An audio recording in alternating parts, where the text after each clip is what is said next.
नमस्कार, मैं अभिषेक कुमार फिर से मोहन भाई के साथ आपको कुछ बताने जा रहा हूँ, दिखाने जा रहा हूँ। समाज के लिए कुछ कर गुजरने का जो इनका मुहिम है उसमें साथ निभाने जा रहा हूँ जी। तो मोहन भाई, जो आप जुड़े हुए हैं जन सुराज से, तो ये तो सभी को पता है जी। आप खुद से फेमस लोग हैं। तो जन सुराज की किस परिकल्पना के वजह से आप जन सुराज में एकदम आकर के और चिपक गए हैं, अधिक हो गए हैं, अधिक यहाँ से हिलने का नाम नहीं ले रहे, जैसा कि घर द्वार भी छोड़ दिया। जन सुराज की परिकल्पना है, आप लोग मैं बताना चाहूंगा। सही लोग, जैसा कि जन सुराज की परिकल्पना है, आप लोग मैं बताना चाहूंगा। सही लोग, सही सोच, सामूहिक प्रयास। यानी कि जन सुराज का सही लोग हमारे समाज में है क्या? अब देखिए, सही लोग हैं या नहीं है, उसी चीज को चिन्हित करना है। अब चिन्हित कैसे करिए? इसी के लिए जन सुराज की कैंपिंग हुई है, जन सुराज का पदयात्रा हुआ है, जन सुराज का कैंप लगा है, ताकि उससे समाज के लोग जुड़े और समाज के लोगों को परखा जाए कि सही लोग हैं कि नहीं, सही सोच के हैं कि नहीं। और सामूहिक प्रयास के माध्यम से, सही लोगों की सामूहिक प्रयास, सही लोगों की सामूहिक प्रयास के माध्यम से, सभी लोगों की सामूहिक प्रयास, सभी लोगों की सामूहिक प्रयास से सही लोगों की और तो मैं ये जानना चाहता हूँ मोहन जी, परिकल्पना और उद्देश्य जी। परिकल्पना तो हो गई जी। उद्देश्य क्या है? इनका उद्देश्य ये है, जैसे कि बिहार में शिक्षा की नई व्यवस्था होनी चाहिए। जैसा कि आप लोगों को पता है, अभी जो बिहार की जो दयनीय स्थिति है, यहाँ पे सुदृढ़ बिहार, शिक्षित बिहार, सुदृढ़ बिहार, शिक्षित बिहार होने की बहुत जरूरत है। क्योंकि जब तक बिहार के बच्चे शिक्षित नहीं होंगे, तब तक बिहार की व्यवस्था सही नहीं हो सकती है।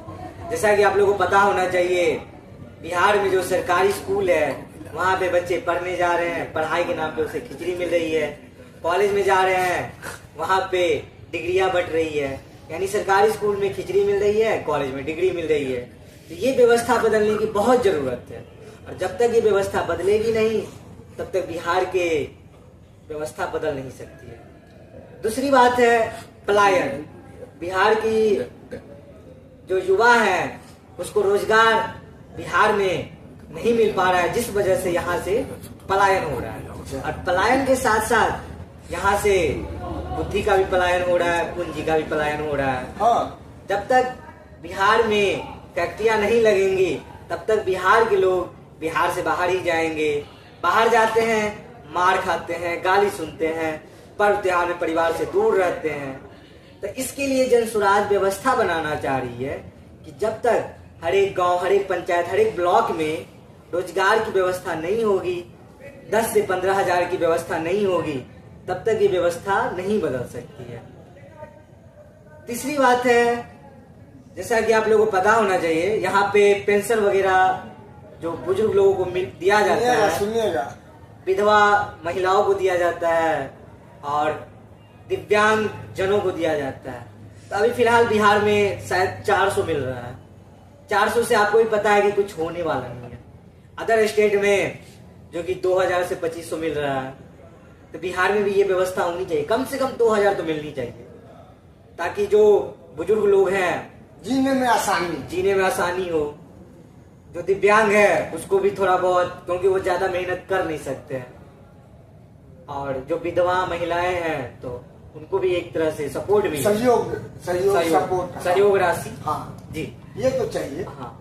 चौथी बात है, जैसा कि हम लोग टैक्स का पैसा भरते हैं, तो ये जो पैसे बैंक में जो जमा होते हैं, तो बैंक का काम है यहाँ के लोगों को सस्ते दामों पे ऋण देना। लेकिन अभी जो बिहार की जो बैंक है, वो 100% में लगभग उनका काम है 70% आम जनों के बीच लोन के रूप में मुहैया कराना। लेकिन अभी 25 से 30% रुपया ही मात्र लोन के रूप में आम जनता को दिया जा रहा है। बाकी का पैसा ये दूसरे स्टेट में भेज दिया जा रहा है और वो वहां से ज्यादा मुनाफा कमा रहा है।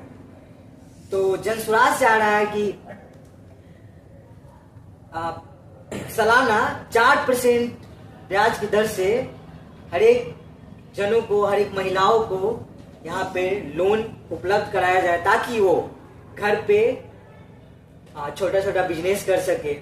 और पांचवी बात है किसान भाइयों के लिए, जो कि यहाँ पे जो फैक्ट्रियां नहीं है, तो किसान जो अपना अनाज उपजाते हैं, जैसे गन्ना वगैरह हो गया, सुनते रहिएगा। हाँ। गन्ना उपजाते हैं, आलू उपजाते हैं। हाँ। तो ये सब जो बड़े बड़े व्यापारी जो उस किसान से जो खरीदते हैं, तो व्यापारी क्या करते हैं, उनसे सस्ते दामों पे खरीद लेते हैं। हाँ। और वही जो फैक्ट्री में जाके बेचते हैं, अदर स्टेट में जाके, हाँ। वो महंगे दाम पे बेच रहे हैं। अगर यही व्यवस्था अगर बिहार में बन जाती है, फैक्ट्री लग जाती है बिहार में, और किसान डायरेक्ट कंपनी को बेचती है, फैक्ट्री वाले को बेचते हैं, तो उन्हें अपना सही दाम भी मिलेगा। तो इसी के लिए व्यवस्था किसान के, मतलब किसान को सही दाम नहीं मिल पा रहा है, तो ये व्यवस्था भी होनी चाहिए। यानी शिक्षा की व्यवस्था होनी चाहिए, रोजगार की व्यवस्था होनी चाहिए, पेंशन की 2000 रुपया वृद्धा पेंशन, दिव्यांगजन का पेंशन और विधवा महिलाओं की पेंशन, और महिलाओं को 4% दर के ब्याज, मतलब कि सालाना ब्याज मिलना चाहिए। और पांचवी है किसानों को सही दाम मिलना चाहिए। यही मेन जन स्वराज का मुख्य उद्देश्य है, जो बिहार की व्यवस्था को बदलने ये सही सोच सामूहिक प्रयास का जो ये जुमला है, सिस्टम समझा दे रहे हैं आप लोगों को, सभी लोगों को बता रहे हैं। जात पात मुर्गा भात 500 रुपया न तो पाँच पीने पर वोट करते हैं लोग। आप कितना सपोर्ट करते हैं, क्या सही क्या गलत,